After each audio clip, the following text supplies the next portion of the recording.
The team, Jordan Sekulow, senior advisor for strategy for the Trump campaign, Steve Cortez, and Georgia Congressman Jody Hice. Great to have you guys on this morning. Jody, I want to start with you. You put out this tweet yesterday. It had F-R-A-U-D in bold letters right there. You said, say it with me. Talk about the suitcase video. What do you see here? Yeah, it's absolutely stunning. It's unbelievable. It shows the whole video about 8:30 in the morning. A table is brought in. Black skirting is placed around it. Boxes are put underneath it.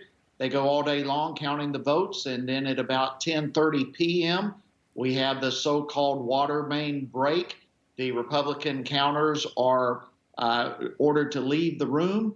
At approximately 10:40 p.m., when the room is cleared, people go to the table and start pulling out suitcases or whatever it is of ballots from underneath the table. And for the next couple of hours, those ballots are placed in multiple machines. And by the way, those machines can count up to 3,000 ballots per hour. Multiple machines are used, and for 2 hours, ballots are put in those machines. Absolutely stunning information. This has got to be a game changer, as it would be said in the entire election in Georgia. It is something to see. Jordan, I want to go to you. You're an attorney. How are they going to try? I mean, obviously, they're going to see this. They're going to try and figure out a way to weasel out of it. What do you suspect they'll say as an excuse for what we see in this video? There's no good excuse. What they did was illegal. You have to, under Georgia law, poll watchers are allowed to be there. You can't kick them out, then continue to count ballots.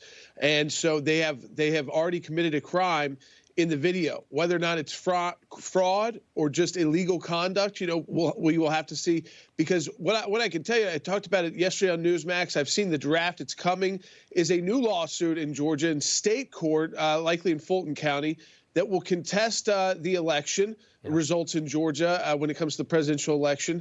And this is certainly part of it. This video has been kind of talked about for about a week or a week and a half, that it exists, that it shows how the counting continued after kicking out poll watchers, which is a crime, to do that vote counting in secret. Thankfully, there were cameras there to catch it, and it will be in court. So this, again, people kept saying, throughout these, how many times have we heard the last month, show us the evidence. Where is the evidence? You have no evidence of this. And now we're starting to show the evidence in Georgia. We're starting to show the evidence in Nevada, where recounts are done, and they're starting to see, wait, corrected ballots. These were done wrong. Now we need to look at another 2,500 in Nevada. We're seeing this across the country in the states where lawsuits have been filed. It's starting to get very real, and that's because the evidence is starting to come out. Yeah. Steve, I want to ask, for a lot of people that are pausing on this, and a lot of it is giving a lot of people pause, because Bill Barr, I think, is giving a lot of people pause. He's saying that he's not seeing anything here. And I think for a lot of maybe more moderate Republicans are saying, well, it probably didn't happen then. The House Freedom Caucus had a big news conference yesterday talking about what the DOJ has been doing. What did you make of that? Well, listen, I think Bill Barr needs to be forced to sit down and look at this video. The reality is the Trump campaign, the legal team, has been presenting proof for weeks through affidavits from credible people. And now, thankfully, we have video evidence. Previously we talked about the laptop from hell. These are the suitcases from hell.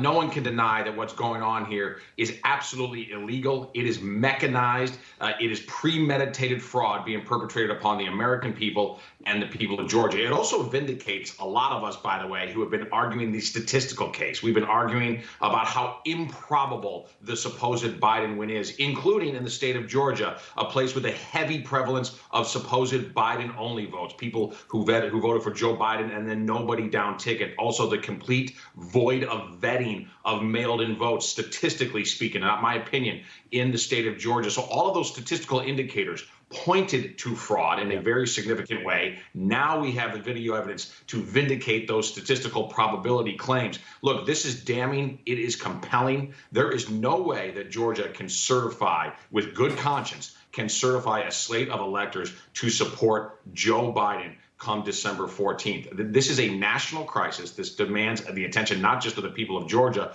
but of the entire United States. Jordan, I mean, what comes next with this? I mean, you look at this, I mean, the president still needs a few more states. Even if he picks up Georgia somehow, you're going to have to find this in other places. It's hard for a lot of people to wrap their minds around the idea that this was a huge conspiracy involving a lot of people. That's very, very hard to do. You have to understand, Rob, is that it doesn't have to be a huge conspiracy. It has to be targeted. And so you go to Fulton County and you do this, and then maybe you go to North Georgia and you make sure, hey, maybe you kind of use machines where the Republican turnout is lower. That's what these lawsuits are about, where it's still red counties, but the vote totals didn't match. You go to Nevada, we're going to get a decision out of the judge today in Nevada on a case that is seeking kind of the similar grounds to, again, contest the entire election results in Nevada so it can't be certified. So that's happening in Nevada.